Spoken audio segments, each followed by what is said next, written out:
Hello friends, welcome to unique success point. तो दोस्तों आज हम डिस्कस करेंगे सीडीपी। और सीडीपी में हमने कुछ मोस्ट इम्पॉर्टेंट क्वेश्चन लिए हैं जो प्रीवियस ईयर में आ चुके हैं। जितने भी अब तक केवीएस के एग्ज़ाम हुए हैं और केवीएस के एग्ज़ाम में हमने देखा है कि जितने भी क्वेश्चंस उससे बने हैं वो आज हम वीडियो में डिस्कस करेंगे। तो वीडियो स्टार्ट करने से पहले मेरी आपसे रिक्वेस्ट है कि आप सभी को ये वीडियो शेयर कर दें और ज़्यादा से ज़्यादा जितने भी लोग तैयारी केवीएस की तैयारी कर रहे हैं या सुपर टेट की तैयारी कर रहे हैं, जिसकी भी तैयारी कर रहे हैं किसी भी टीचिंग एग्ज़ाम की, तो उसके लिए बहुत ज़्यादा हेल्पफुल है। तो मेरी आपसे रिक्वेस्ट है कि आप ज़्यादा से ज़्यादा इस वीडियो को शेयर करें ताकि वो लोग भी इस वीडियो से बेनिफिट ले सकें। तो चलिए अपनी वीडियो को ज़्यादा समय न लेते हुए स्टार्ट करते हैं और पहला क्वेश्चन आपकी स्क्रीन पर है और पहले क्वेश्चन का आंसर करें दोस्तों। पहला क्वेश्चन कहता है, निम्नलिखित में से कौन सा कथन शिक्षण के संदर्भ में सही नहीं है? कौन सा कथन शिक्षण के संदर्भ में सही नहीं है? तो इसमें देखो, पहला को हमें दे रखा है शिक्षण केवल कक्षा तक सीमित रहने वाली प्रक्रिया है, शिक्षण एक प्रभाव निर्देशित प्रक्रिया है, या शिक्षण एक अंतः क्रियात्मक प्रक्रिया है, या शिक्षण एक त्रिमुखीय प्रक्रिया है। तो दोस्तों इसमें देखो पूछा है इसने क्या, इसमें पूछा है नहीं है। ठीक है, इसका नहीं का बहुत ज़्यादा ध्यान रखना है हमें कि जो नहीं पूछता है। ठीक है, तो देखिए इसमें जो हमारा ऑप्शन राइट हो जाएगा तो वो हो जाएगा क्या चीज़, शिक्षा केवल कक्षा तक सीमित रहने वाली प्रक्रिया है। ऐसा बिल्कुल नहीं है। हम जो शिक्षा को सीखते हैं तो वो केवल कक्षा तक ही नहीं सीखते हैं, उसका प्रयोग हम बाहर वगैरह भी करते हैं। तो इसमें ऑप्शन जो हो जाएगा वो ऑप्शन नंबर ए हमारा सही हो जाएगा। ठीक है, इसी के साथ में हम अगले क्वेश्चन पर चलते हैं जो कि आपके सामने अगला क्वेश्चन है दोस्तों। अगला क्वेश्चन है, पढ़ने और लिखने की अक्षमता है। पढ़ने और लिखने की अक्षमता है। तो पढ़ने और लिखने की जो अक्षमता होती है उसे हम दोस्तों कहते हैं डिसलेक्सिया। क्या कहते हैं? कौन सा ऑप्शन सही हो जाएगा? डिसलेक्सिया। ऑप्शन नंबर बी हमारा करेक्ट हो जाएगा। तो option number B is correct. ठीक है, अगर दोस्तों वीडियो अच्छी लग रही है तो आप वीडियो को ज़्यादा से ज़्यादा अपने दोस्तों वगैरह में शेयर करें। ठीक है, चलिए अगले क्वेश्चन पर चलते हैं। Question number 3।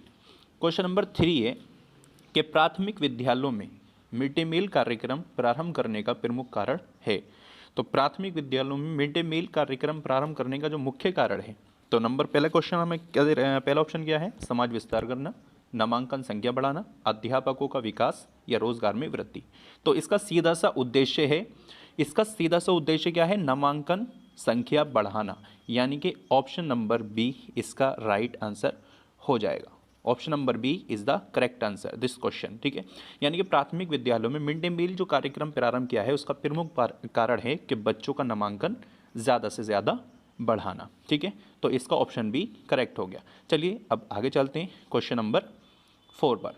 क्वेश्चन नंबर 4 दे रखा है आपको दोस्तों कि भारतीय शिक्षा के इतिहास में सर्वप्रथम किस समिति ने अपव्यय एवं अवरोधन का विचार मतलब दिया है? किसने दिया है? कौन सी समिति है? तो आपने दोस्तों सी टेट का एग्ज़ाम दिया होगा, उसमें आपने बहुत सारी समितियों के बारे में पढ़ा होगा। मेहता समिति के बारे में पढ़ा होगा आपने, यशपाल समिति के बारे में आपने पढ़ा होगा। लेकिन यहाँ पर क्या है कि भारतीय शिक्षा के इतिहास में सर्वप्रथम यानी कि सबसे पहले किस समिति ने अपव्यय एवं अवरोधन का विचार किया है? तो वो हो जाता है ऑप्शन नंबर डी, यानी कि हार्टोग समिति। किसने दिया है दोस्तों? तो उसका ऑप्शन हो जाएगा हार्टोग समिति, यानी कि ऑप्शन नंबर डी हमारा करेक्ट हो जाएगा। ठीक है, तो चलिए आगे बढ़ते हैं क्वेश्चन नंबर 5 की ओर। क्वेश्चन नंबर 5 क्या है? क्वेश्चन नंबर 5 कहता है, किसने कहा है नवाचार एक ऐसा विचार है जिसमें व्यक्ति नवीनता का अनुभव करता है? किसने कहा है नवाचार एक ऐसा विचार है जिसमें व्यक्ति नवीनता का अनुभव करता है? आपके सामने ऑप्शन है एलन, ठीक है, एम.बी. माइल्स और ई.एम. रोजर्स और एच.सी. बर्नेट। तो दोस्तों इसका सीधा सा आंसर है क्या चीज़? इसका सीधा सा आंसर है ई.एम. रोजर्स। ई.एम. रोजर्स, यानी कि किसने कहा है नवाचार एक ऐसा विचार है जिसमें व्यक्ति नवीनता का अनुभव करता है? तो ये किसने कहा है? ई.एम. रोजर्स ने कहा है। ठीक है, तो बहुत सारे मोस्ट इंपॉर्टेंट क्वेश्चन इस तरीके से बनते हैं। ठीक है, तो इन सारे क्वेश्चंस को आप एग्जाम से पहले देख करके आएंगे तो ज़रूर आपको वहाँ ये क्वेश्चन देखने को मिलेंगे। चलिए अगले क्वेश्चन पर चलते हैं। Question number 6। क्वेश्चन नंबर 6 है, भारतीय पुनरावास परिषद की स्थापना किस उद्देश्य के लिए हुई है? भारतीय पुनरावास परिषद की स्थापना किस उद्देश्य के लिए हुई है? आपके सामने ऑप्शन है दिव्यांगजन की शिक्षा, पर्यावरण की शिक्षा, दूरस्थ शिक्षा, उपरोक्त में से कोई नहीं। तो इसका सीधा सा आंसर है कि जो पुनरावास परिषद है उसकी स्थापना जो है वो किस उद्देश्य के लिए की गई है? उसका उद्देश्य है सीधा सा दिव्यांगजन की शिक्षा के लिए। किसके लिए? दिव्यांगजन की शिक्षा के लिए इसका प्रयोग होता है। मेरा आपसे रिक्वेस्ट है कि अगर वीडियो पसंद आ रही है तो आप वीडियो को लाइक करें, ठीक है, और चैनल को सब्सक्राइब करें और अपने रिलेशन में, दोस्तों में वीडियो को शेयर करें, ठीक है। चलिए नेक्स्ट क्वेश्चन पर चलते हैं। Question number 7। क्वेश्चन नंबर 7 क्या है? परम शून्य स्थिति है। तो परम शून्य स्थिति क्या है? नामित स्केल में, आनुपातिक स्केल में, आंतरिक स्केल में या क्रमिक स्केल में? तो इसका सीधा सा आंसर हो जाएगा हमारा ऑप्शन नंबर बी, आनुपातिक स्केल में, ठीक है। परम शून्य की जो स्थिति होती है वो आनुपातिक स्केल में होती है। ये हमारा क्वेश्चन नंबर 7 कंप्लीट हुआ। आइए क्वेश्चन नंबर 8 पर चलते हैं और इस वीडियो में हम डिस्कस करेंगे टॉप 15 क्वेश्चंस, ठीक है, जो कि एग्जाम पॉइंट ऑफ व्यू से बहुत ज़्यादा इंपॉर्टेंट है। देखिए क्वेश्चन नंबर 8, और क्वेश्चन नंबर 8 क्या कह रहा है कि पाठ प्रस्तावना कौशल का मुख्य संघटक क्या है? पाठ प्रस्तावना कौशल का मुख्य संघटक क्या है?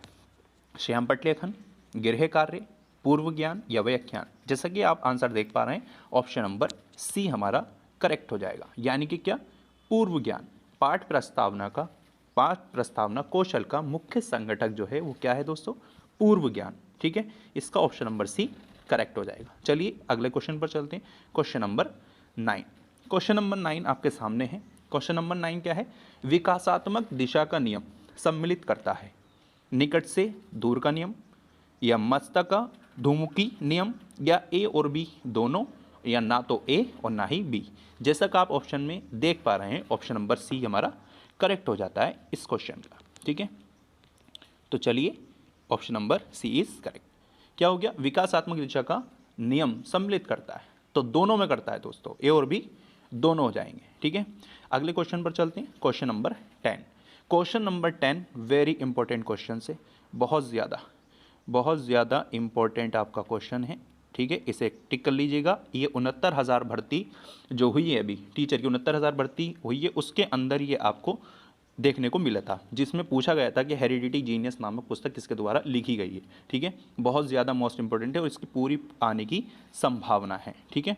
तो चलिए इसका जो हमारा राइट आंसर हो जाएगा कि हेरिडिटी जीनियस नामक पुस्तक किसके द्वारा लिखी गई है? तो उसका ऑप्शन हो जाएगा ऑप्शन नंबर सी, यानी कि गाल्टन के द्वारा हेरिडिटी जीनियस नामक पुस्तक लिखी गई है, ठीक है। चलिए क्वेश्चन नंबर 11 की ओर चलते हैं। क्वेश्चन नंबर 11 क्या है? मार्गरेट मीड के अनुसार व्यक्तिक भिन्नता के लिए सर्वाधिक महत्वपूर्ण कारक है। मार्गरेट मीड के अनुसार व्यक्तिक भिन्नता के लिए सर्वाधिक महत्वपूर्ण कारक है। अगर दोस्तों आपने सीटेट दिया होगा या यूपी टेट, जो भी आप क्वालिफाई हैं, तो उसमें आपने ये जितने भी क्वेश्चंस मैं करा रहा हूँ सभी क्वेश्चन कहीं ना कहीं आपने पढ़े होंगे, मार्गरेट के बारे में भी आपने पढ़ा होगा, ठीक है। तो मार्गरेट के अनुसार व्यक्तिक भिन्नता के लिए सर्वाधिक महत्वपूर्ण कारक कौन सा हो जाता है? सांस्कृतिक, ठीक है। क्या हो जाता है? सांस्कृतिक के हमें ध्यान में आया कि इससे कौन रिलेटेड है? इससे वाइगोस्की को भी रिलेट किया जाता है, ठीक है। तो यहाँ पर ऑप्शन नंबर सी हमारा करेक्ट हो जाएगा। क्या पूछ रहा था? मार्गरेट मीड के अनुसार व्यक्तिक भिन्नताओं के लिए सर्वाधिक महत्वपूर्ण कारक, यानी कि मार्गरेट ने किसको सबसे ज़्यादा महत्व दिया है, मतलब वो क्या मानता है कि व्यक्तिक जो भिन्नता होती है वो किसको मानता है? तो वो मानता है सांस्कृतिक को मानता है, ठीक है। तो हमारे यहाँ जो सांस्कृतिक वगैरह है उसको व्यक्तिक भिन्नता का अधिक प्रभाव रहता है, ऐसा मार्गरेट कहते हैं, ठीक है। चलिए क्वेश्चन नंबर 12 पर चलते हैं। क्वेश्चन नंबर 12 देखिए, क्वेश्चन नंबर 12 बहुत ज़्यादा इंपॉर्टेंट है। और क्या कह रहा है क्वेश्चन? ब्रेल लिपि के जनक कौन है? तो ऑप्शन है आपके सामने, लुइस ब्रेल, या बारबियर ब्रेल, या लुई ब्रेल, या इनमें से कोई नहीं। इसका सीधा सा आंसर है, इससे तो बहुत ज़्यादा गलत करके ही नहीं आ सकते, क्योंकि इस तरह का क्वेश्चन देखिए, ब्रेल लिपि, भाई ब्रेल से ही हमें पता चल रहा है लुई ब्रेल, ठीक है।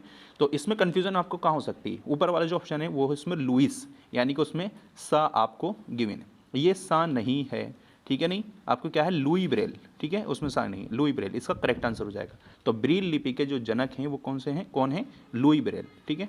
इसका option number C correct. Next question पर चलते हैं। Question number 13। क्वेश्चन नंबर 13 आपकी स्क्रीन पर है और क्वेश्चन नंबर 13 है, प्राचीन अनुबंधन का सिद्धांत किसके द्वारा दिया गया है? प्राचीन अनुबंधन का सिद्धांत किसके द्वारा दिया गया है। ठीक है, अगर आपने बीटीसी वगैरह अगर आपने की है तो उसमें आपने बीने को पढ़ा होगा, पावलोव को पढ़ा होगा, स्किनर को पढ़ा होगा, आपने बहुत सारों को पढ़ा होगा। तो हम पहले से ही जानते हैं कि प्राचीन अनुबंध का सिद्धांत जो है वो किसने दिया है, पावलोव ने दिया है। तो इसका ऑप्शन नंबर बी हमारा करेक्ट हो जाएगा। ठीक है, तो प्राचीन अनुबंध का सिद्धांत किसने दिया है, प्राचीन अनुबंध का सिद्धांत पावलोव के द्वारा दिया गया है। Option number B is correct. चलिए नेक्स्ट क्वेश्चन पर चलते हैं। Question number 14। क्वेश्चन नंबर 14 है, सर्जनात्मक समस्या समाधान की वे अवस्था जिसमें व्यक्ति समस्या पर ध्यान नहीं देता। सर्जनात्मक समस्या समाधान की वे अवस्था जिसमें व्यक्ति समस्या पर ध्यान नहीं देता क्या कहलाती है। तो जल्दी से इसका ऑप्शन का इसका कमेंट करेंगे कि इसका कौन सा सही हो जाएगा। ठीक है, तो इसका हो जाएगा आपका option number A is correct answer. ठीक है, चलिए आज इस वीडियो का लास्ट क्वेश्चन जो कि आपको 15 क्वेश्चन ये दे रखा है। ठीक है, इस वीडियो का लास्ट क्वेश्चन है और आपको डेली इसी टाइम क्लास मिलती रहेगी। ठीक है, और वीडियो अगर अच्छी लग रही है आपको तो वीडियो को ज़्यादा से ज़्यादा अपने दोस्तों में शेयर में सभी को शेयर करें। ठीक है, चैनल को सब्सक्राइब करें और ऐसी वीडियो और मोस्ट इंपॉर्टेंट क्वेश्चन मेरे द्वारा आपको दिए जाते रहेंगे। ठीक है, तो चलिए 15 क्वेश्चन लास्ट हमारा क्या था, निम्नलिखित में से कौन सा कारक बालक के विकास को प्रभावित करता है। यानी कि इसमें से कौन सा ऐसा कारक है जो बालक के विकास को क्या करेगा, प्रभावित करेगा, उसके विकास नहीं हो पाएगा बालक का। तो ऐसा क्या क्या कारण हो सकता है जिससे बालक का विकास प्रभावित हुआ। तो पहला ऑप्शन है अंतःस्रावी ग्रंथियाँ, रोग तथा चोट, नंबर सी है पौष्टिक आहार, और ऑप्शन डी है उपरोक्त सभी। तो दोस्तों इसका ऑप्शन तो सीधा सा है, आपको सभी को पता चल गया होगा, option number D is correct. तो यहाँ पर जो कारक है बालक के विकास को जो प्रभावित करेगा वो अंतःस्रावी ग्रंथियाँ भी करेंगी, रोग तथा चोट भी करेगा और पौष्टिक आहार भी करेगा। यानी कुल मिलाकर के ऑप्शन नंबर डी जो है वो हमारा करेक्ट हो जाएगा। ठीक है, तो ये था आपका 15 क्वेश्चंस जो कि एग्जाम पॉइंट ऑफ व्यू से बहुत ज़्यादा इंपॉर्टेंट थे। ठीक है, जो मैं आपके सामने इसे लेकर के आया। ठीक है, चलिए मिलते हैं आप अपनी अगली वीडियो में और आपसे रिक्वेस्ट है कि आप अपने दोस्तों को ज़रूर शेयर करें। ठीक है, जिससे आपका भी बेनिफिट हो और दूसरों का भी बेनिफिट हो। चलिए मिलते हैं अगली वीडियो में, तब तक के लिए थैंक यू सो मच।